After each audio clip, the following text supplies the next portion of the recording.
મિર્ચી morning. તમે ક્યારે મોટા મોટા કોલર્સ વાળું શર્ટ પહેર્યું છે?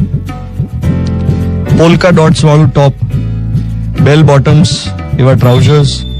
એક જમાનો હતો આ બધું ચાલતું હતું. છોકરાઓ કાન ઉપર વાળ ઢંકાય એવી હેરસ્ટાઇલ રાખતા. હવે પોલ્કા ડોટ્સ ગયા, બેલ બોટમ્સ ગયા, નેરો બ્લુ ફિટ ચાલે છે. ઓડિયો કેસેટ્સ ગઈ, ગ્રામોફોન્સ ગયા, હવે કારમાં પેન ડ્રાઈવ ચાલે છે. નાટકો ગયા, સિનેમા આવ્યું. સિનેમા ગયું, કંઈક નવું આવશે. રેડિયો ગયો, ટીવી આવ્યું, ટીવી ગયું, મોબાઈલમાં નેટફ્લિક્સ અને એમેઝોન પ્રાઇમ આવ્યું. આજથી 10 વર્ષ પહેલા આપણે થોડી આમ હાથમાં યુટ્યુબમાં વિડીયોઝ જોતા હતા. 10 વર્ષ પહેલા એવું નહોતું. 10 વર્ષ પહેલા તો આપણે કોઈ પણ સ્ક્રીનમાં કંઈ જોવું હોય તો આપણે આમ સામે જોવું પડતું, ટીવીમાં. હવે કેટલાય લોકો છે જે લોકો ટીવી જોવાનું બંધ જ કરી દીધું છે. ખબર નહીં છેલ્લે ક્યારે ટીવી જોયું હોય. હવે બધું પેલું ઇન્ટરનેટના થ્રુ એ ટીવી પણ વાઈફાઈ થી કનેક્ટેડ હોય તો બધું યુટ્યુબ પરથી ડાઉનલોડ કરીને નેટફ્લિક્સ માંથી કે એમેઝોન પ્રાઇમ માંથી જોતા હોય. એટલે હવે પેલી ચેનલ જોવાની વાત જતી રહી. સાહેબ, તાંબા પિત્તળ ગયા, સ્ટેનલેસ સ્ટીલ આવ્યું. સ્ટીલ જશે તો કંઈક નવું આવશે. આ છે ચડતી પડતી દુનિયા.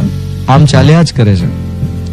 દિલીપ કુમાર જાય, અમિતાભ બચ્ચન આવે, અમિતાભ બચ્ચન જાય, શાહરુખ ખાન આવે, શાહરુખ ખાન જાય, વરુણ ધવન આવે, વરુણ ધવન જશે, આર્યન આવશે.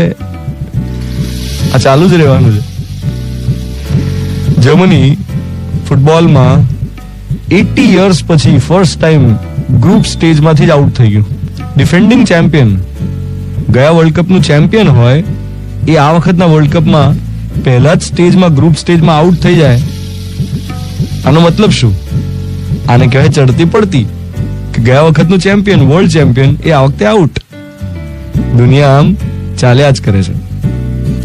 ગઈકાલ ગઈ, આજ આવી છે, આજ જશે, આવતીકાલ આવશે. અને એની વચ્ચે આપણે આપણી સ્વસ્થતા કેળવી રાખી શકીએ, આપણે આનંદ કરી શકીએ અને આપણે જે કરવા આવ્યા છીએ એ કરી શકીએ એવી શુભ ભાવના સાથે આજના દિવસની શરૂઆત કરીએ. એ સમજણ સાથે આજના દિવસની શરૂઆત કરીએ કે જે આવ્યું છે એ જવાનું જ છે. અને આજ નિયમ છે 7:17, 28 જૂન, થર્સડે મોર્નિંગ. મિર્ચી 98.3. હું છું ધ્વનિત, તમારી સાથે. આજે છું, કાલે નહીં હોઉં. Good morning my dear.